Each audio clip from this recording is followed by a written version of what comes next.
দিনপঞ্জিকায় চৈত্রের শেষ বেলা চিরাচরিত প্রথা মেনে গগনচিরে প্রকৃতিতে সূর্যের রুদ্র মূর্তি থাকার কথা ছিল এ সময়। অথবা সূর্যতাপে রাজপথে পিচ গলে পথিকের পায়ে এঁকে দেওয়ার কথা ছিল চৈত্রের তপ্ত দহনের আলপনা। কিন্তু সেরূপে ফিরতে পারেনি এবারে চৈত্র, তৃষ্ণার্ত করতে পারেনি জনজীবন। বৃষ্টির কারণে ঠান্ডা আছে বেশি, গতবারের মতো গরম বেশি নেই এবং এবার তাপমাত্রা কম আছে। রাস্তাঘাটে গাড়ি চালাও যাচ্ছে, মানে আবহাওয়া ভালো দেখে গাড়ি চালা যাচ্ছে। বৃষ্টির কারণে বৃষ্টি হওয়ানে গরমটা নেই।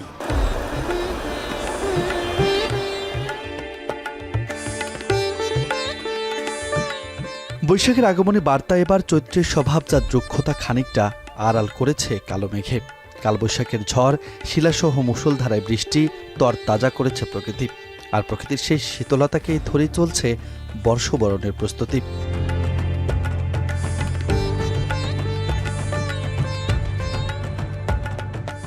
শিল্পীর তুলির আঁচড়ে বর্ণিল হচ্ছে আলপনা। সাদা খড়ি মাটির প্রলেপে ফুটে উঠছে শস্যমঞ্জরি, লতাপাতা আর গ্রাম বাংলার শাশ্বত মোটিভ।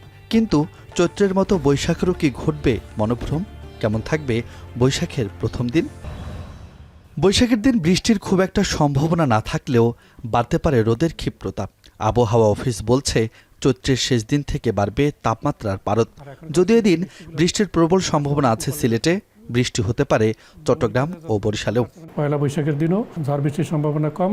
শুধুমাত্র দেশের পূর্বাঞ্চলে অর্থাৎ সিলেট বা চট্টগ্রামের কিছু কিছু জায়গায় দমকা বা ঝড় আসা বৃষ্টি বা বজ্রসহ বৃষ্টির সম্ভাবনা রয়েছে। আর দেশের বেশিরভাগ জায়গায় বৃষ্টিপাতের সম্ভাবনা কম। এবং পাশাপাশি যে তাপমাত্রা সেটা বেড়ে গিয়ে বেশিরভাগ জায়গায় তাপমাত্রা বেড়ে যাবে এবং সেটা কোথাও কোথাও 36 ডিগ্রি সেলসিয়াসের উপরে যেতে পারে। বৈশাখের প্রথম দিন থেকেই তাপমাত্রা ছাড়িয়ে যেতে পারে 36 ডিগ্রি পর্যন্ত। যশোর ও রাজশাহী অঞ্চলে বৈশাখ জুড়ে হতে পারে তাপপ্রবাহ। কিন্তু প্রকৃতিরূপ যেমনই থাকুক, প্রাণের উৎসব আর ঐতিহ্য লালনে পিছু হটতে চান না বাঙালিরা। ঝড় বৃষ্টি যেটাই হোক, এটা আসলে কোনো ব্যাপার না। এখানে আমরা রোদের মধ্যেও আজকে আসলাম, সেদিন বৃষ্টি হলেও সেদিনও আমরা বৈশাখ উদযাপন করব। আমাদের সংস্কৃতির যে টান, এটা আসলে কখনো কোনো কিছুর জন্য বাধাপ্রাপ্ত হয় না। বৈশাখের প্রথম দিন রঙে বর্ণে জেগে উঠবে বাংলা বর্ষের প্রথম সূর্য। হাজার বছরের ঐতিহ্যকে লালন করতে সেদিন কোনো বাধাই দেয়াল হয়ে দাঁড়াবে না, বরং শিল্পী রং তুলির আঁচড়ে জেগে উঠবে দেশীয় সংস্কৃতি, শিল্প ও ইতিহাস, এমনটাই প্রত্যাশা সকলের। রাজু আহমেদ, এখন ঢাকা।